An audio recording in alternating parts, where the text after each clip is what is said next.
Hello, guys. Welcome back to the Laker family, where the Lakers just grabbed an awesome win versus the Brooklyn Nets in their house, 106-96. Um, it was fireworks all over the place tonight. The team was rejuvenated, full of energy. You could tell that they were very, very excited with the return of Anthony Davis. The return of the Brow. Um, he was supposed to be on minutes restrictions tonight. Uh, Frank Vogel tried to keep him at around 20 to 24 minutes. He ended up getting 25 minutes. And some of the um, minute reductions came on his own doing. He picked up like 4 fouls early and had to sit down. But the first quarter, he came out. To me, he set the tone. Um, it was mainly the defensive side of the ball, stuff that we severely was missing. Being able to switch and defend pick and rolls better, because we were just getting absolutely killed on pick and rolls no matter what team we played. Um, they came out the first play of the game. They got him an alley-oop from LeBron James, which completely had brought the Brooklyn house down.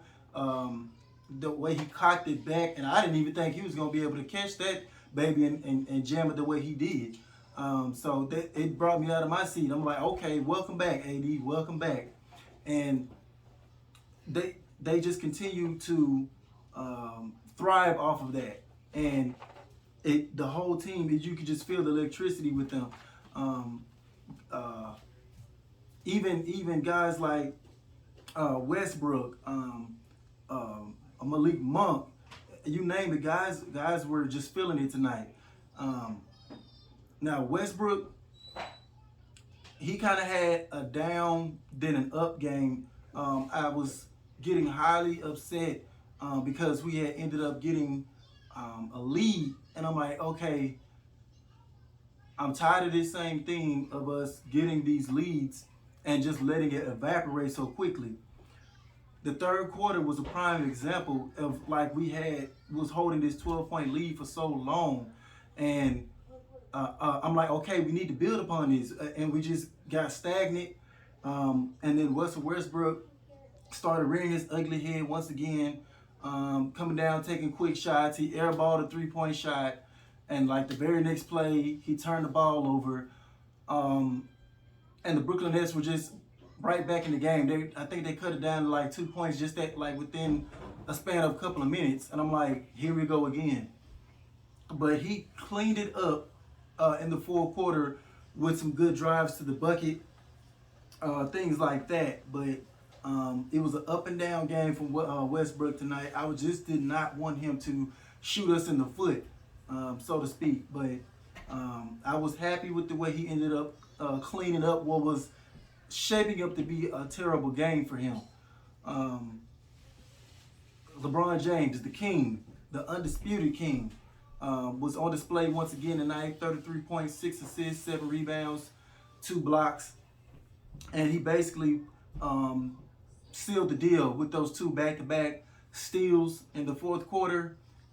And those ferocious jams he had on the fast break pretty much sealed the game at that point.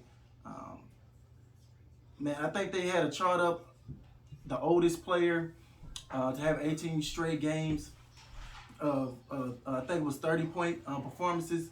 But it's crazy, man. It's crazy. The level that he continues to play at, man, and just continues to put the team on his back, things of that nature. So I was very excited to see the greatness of LeBron once again tonight, and he was matching James Harden step for step. Actually ended up having a better efficiency scoring wise than James Harden, who's considered in many eyes to be one of the best scorers of all time, which is ludicrous.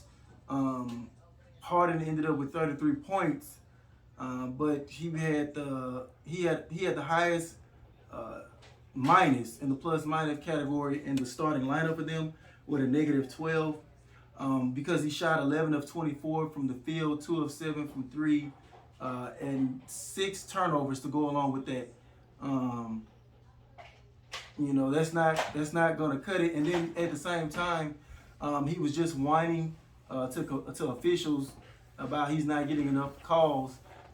When the announcers actually said he's getting one more free throw attempt than what he was getting last year. So, uh, nobody want to hear that whiny stuff, man, especially when other superstars that are known slashers to the rim, such as LeBron, Giannis, players like that, they don't get half the calls as what Harden gets. So nobody wants to hear that whining. I felt like the refs were a little bit in his back pocket to start the game because of that. They probably heard about that he was whining about that, so they was trying to appease him a little too much in the beginning. Don't get me wrong, a couple of them were fouls that we were committing, but at the same time, I was seeing a lot of pushing off that he was getting away with, especially on Avery Bradley. There were several drives to the hoop where he would just off-arm Avery Bradley out the way, and they would call the blocking foul on Avery Bradley. So it's things like that other players get frustrated with when it comes to James Harden. So I think he just needs to keep his mouth closed and just play ball, man. Nobody wants to hear that. Carmelo Anthony chipped in with 13 points off the bench. Malik Monk was scorching hot, especially in that first half. First half and a little bit to the third quarter, Malik Monk was scorching and hot. He knocked down 6 3-pointers, 22 points, and was a plus 14 off the bench. The only guy that kind of disappointed me off the bench was THT. A lot of he was doing some Westbrook-ish type of stuff tonight. Kind of just a bull in a china shop, and he even like blew 2 or 3 easy layups. I remember Anthony Davis gave him like a wide. He gave him a clean pass across the middle. All THT had to do was turn around and lay it up with the left hand, but he just completely just missed the whole rim. I'm like, what are you doing? So it looked like he was playing with a ton of nerves or something tonight. I don't know, but he was pissing me off to a certain degree. Austin Reeves, what he does, his stats doesn't show up. He did have 5 rebounds, 6 assists, and really gave us our first offensive rebound of the game that led to a Carmelo Anthony 3. That was like late in the third quarter. But his impact came on the defensive end, drawing charges, stuff like that. Every time he ended up on Harden or somebody that was trying to drive to the basket, they could not time it right on Austin Reeves, and he ended up drawing the charge multiple times. So he's becoming really good at that, getting guys frustrated and drawing charges. So kudos to Reeves for that. Bradley had 2 point-blank strips on Harden, which I thought was dope. A one-on-one, no help, no nothing. Just stripped the man clean, pickpocket him. It was one of those 2K rips. Pickpocket him, came around the side, went on back down the other way with it twice. So we had guys to fluster him. And then we also sent double teams at times to mix it up on him, show him some different looks. Now, the negatives were we still gave up too many paint points. It was like 50. That's unacceptable. So we had to still do something to clean that up. I did not like the constant switching. I know when you have Anthony Davis in there, that's fine a lot of times because he can hold his own, which was show one-on-one against Harden too. Even Patty Mills, when he tried to run those pick and rolls and Anthony Davis came out and blocked his shot, stuff like that, one of those calls got overturned because they tried to call a foul on the block attempt on Patty Mills from Anthony Davis. We ended up getting that back. But stuff like that shows you how well Anthony Davis can move his feet when guarding smaller players on pick and rolls. But still, I felt like we were switching away too much. Small guys kept ending up on LaMarcus Aldridge or big man, stuff like that. So in the future, when we play teams that have more talented big man, I would like us to fight over screens a little bit more than what we're doing. We got the 76ers coming up Thursday, so we can't be doing all that switching and then keep having a steady diet of small guys on Joel Embiid.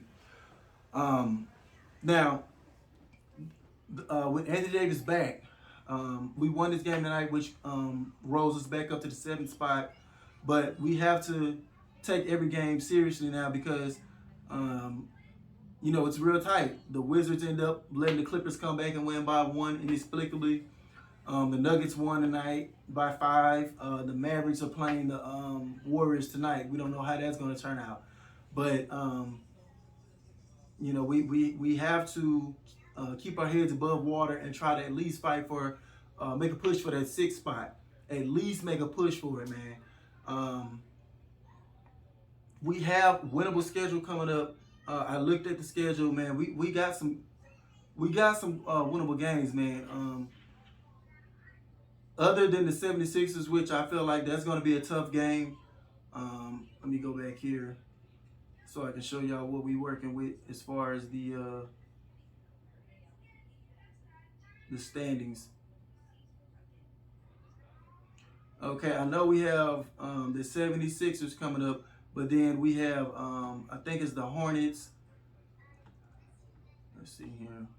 Okay, yeah, the Hornets, the Hawks, the Blazers, the Clippers, and New York before we get to another tough team in Milwaukee. We have to go on a winning streak here. We have to go on a winning streak. We have to take advantage of that, man. We got to. And if we win those games, man, the majority of those games, we can find ourselves back in the 6th spot. Whether or not we do that is up to us. I think we can. I just feel like we just got to get Anthony Davis more involved in the offense, get him back into the flow of things, and just go from there. But that's all I have for today, guys. As always, thank y'all for watching. Please like, share, and subscribe to help this channel grow. And I'll catch you guys on the next one. Peace. Can't be touched.